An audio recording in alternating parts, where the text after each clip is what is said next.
कभी सोचा है कि कुछ आदतें बन कैसे जाती हैं या हम कुछ काम बार बार क्यों करते रहते हैं? इसका जवाब छिपा है बीएफ स्किनर के एक बहुत ही कमाल के सिद्धांत में, जिसे कहते हैं ऑपरेंट कंडीशनिंग या क्रिया प्रसूत अनुबंधन। चलिए आज समझते हैं कि कैसे हमारे कामों का नतीजा ही हमारे बर्ताव को, हमारे व्यवहार को शेप देता है। तो चलिए एक बहुत ही बेसिक सवाल से शुरू करते हैं। एक ऐसा सवाल जो हम सबसे जुड़ा है, आखिर हम नई चीजें सीखते कैसे हैं? और ये भी सोचने वाली बात है कि क्यों कुछ आदतें तो एकदम पक्की हो जाती हैं, छूटने का नाम ही नहीं लेती, जबकि कुछ दूसरी आदतें बनती हैं और गायब भी हो जाती हैं। इसका जो राज है ना, वो साइकोलॉजी के एक बहुत ही दिलचस्प सिद्धांत में छिपा हुआ है। तो आज की हमारी चर्चा में हम सबसे पहले तो यही जानेंगे कि ये ऑपरेंट कंडीशनिंग आखिर है क्या। फिर हम समझेंगे उस ताकत को जो इसके पीछे है, जिसे कहते हैं रीइंफोर्समेंट। उसके बाद हम बात करेंगे कि व्यवहार कितने तरह के होते हैं, रीइंफोर्समेंट के नियम क्या हैं, और सबसे ज़रूरी, एजुकेशन में इस सिद्धांत की क्या अहमियत है। चलिए फिर शुरू करते हैं। हमारा पहला सेक्शन है ऑपरेंट कंडीशनिंग आखिर है क्या, स्किनर का बड़ा आइडिया। तो देखो, ऑपरेंट कंडीशनिंग का सीधा सा मतलब है कि हम नतीजों से सीखते हैं। अगर कोई काम करने पर कुछ अच्छा होता है, मान लीजिए कोई इनाम मिलता है या कोई तारीफ कर देता है, तो हमारे उस काम को दोबारा करने के चांसेस बढ़ जाते हैं। बिल्कुल सीधी सी बात है, अगर कुछ करने से अच्छा फील होता है तो हम उसे बार बार करना चाहेंगे ही। ये सिद्धांत हमें दिया एक अमेरिकी साइकोलॉजिस्ट बीएफ स्किनर ने। उनका कहना था कि हमारे ज्यादातर काम वॉलंटरी होते हैं, मतलब हम अपनी मर्जी से करते हैं, और हम उन्हें इसलिए करते हैं क्योंकि उनके बाद कुछ होता है, कोई नतीजा निकलता है। उन्होंने ये बात साबित करने के लिए चूहों और कबूतरों पर अपने मशहूर स्किनर बॉक्स में एक्सपेरिमेंट्स भी किए, और जो सबसे बड़ी बात निकल कर आई वो ये थी कि हमारा व्यवहार किसी पहले से मौजूद स्टिमुलस यानी किसी बाहरी चीज से नहीं, बल्कि उस काम के बाद मिलने वाले नतीजे से तय होता है। अच्छा, तो अब बेसिक आइडिया तो समझ आ गया है। चलिए अब आगे बढ़ते हैं और देखते हैं कि ये सब काम कैसे करता है। हमारा अगला सेक्शन है सीखने का इंजन, रीइंफोर्समेंट। तो वो कौन सी चीज है जो किसी भी व्यवहार को बढ़ावा देती है? स्किनर ने उसे नाम दिया रीइंफोर्समेंट, यानी पुनर्बलन। अब ये कुछ भी हो सकता है, कोई इनाम, किसी की तारीफ, या बस वो एक अच्छी वाली फीलिंग जो हमें वो काम दोबारा करने के लिए मोटिवेट करती है। सच पूछो तो हमारी आदतों की असली जड़ यही है।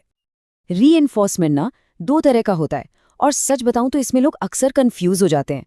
देखो, पॉजिटिव रीइंफोर्समेंट का मतलब है कुछ अच्छा जोड़ना, जैसे बच्चे ने होमवर्क किया तो उसे चॉकलेट दे दी, सिंपल।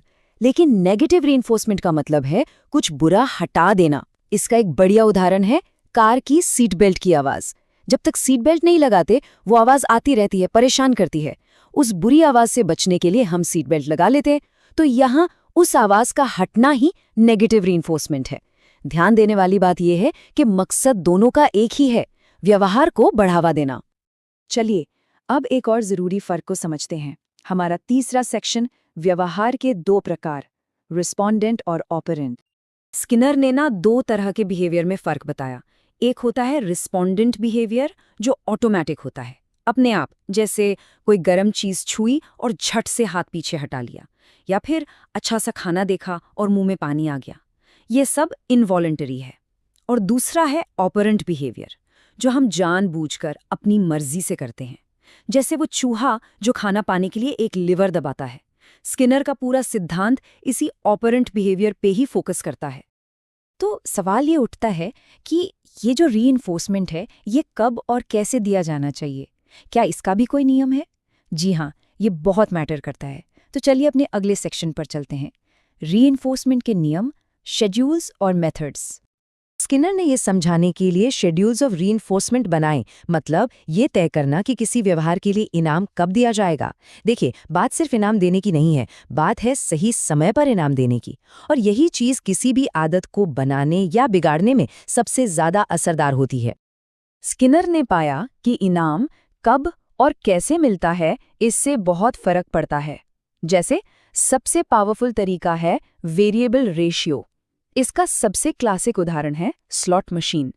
खेलने वाले को पता ही नहीं होता कि अगली बार जैकपॉट लगेगा या नहीं, बस इसी उम्मीद में वो बार बार खेलता रहता है। ये चीज आदत को बहुत ज्यादा मजबूत बना देती है। और इसके ठीक उलट सबसे कम असरदार है फिक्स्ड इंटरवल, जैसे महीने के आखिर में मिलने वाली सैलरी। हमें पता है कि सैलरी महीने के अंत में ही आनी है, तो अक्सर लोग महीने के आखिर में ही ज्यादा मेहनत करते हैं। तो ठीक है, ये सारी थ्योरी तो समझ ली, लेकिन असल दुनिया में इसका क्या काम है? ये क्यों जरूरी है? चलिए अपने आखिरी सेक्शन में यही समझते हैं, ये सिद्धांत क्यों मायने रखता है, खासकर एजुकेशन में इसका क्या महत्व है। देखिए, इस सिद्धांत का सबसे गहरा असर पड़ा है एजुकेशन पर। ये लर्निंग बाय डूइंग यानी करके सीखने को बढ़ावा देता है। सोचिए, जब एक स्टूडेंट सही जवाब देता है और टीचर उसे फौरन शाबाश बोलती है, तो उसे और अच्छा करने की प्रेरणा मिलती है ना? किसी भी मुश्किल टॉपिक को छोटे छोटे स्टेप्स में तोड़कर सिखाना, ये भी इसी सिद्धांत से आया है। स्कूलों में जो बच्चों को स्टार्स मिलते हैं, ग्रेड्स मिलते हैं या कभी-कभी सजा भी मिलती है, वो सब इसी साइकोलॉजी पर बेस्ड है। सच तो ये है कि आज की बहुत सारी मॉडर्न टीचिंग मेथड्स की नींव स्किनर के इसी काम पर रखी गई है।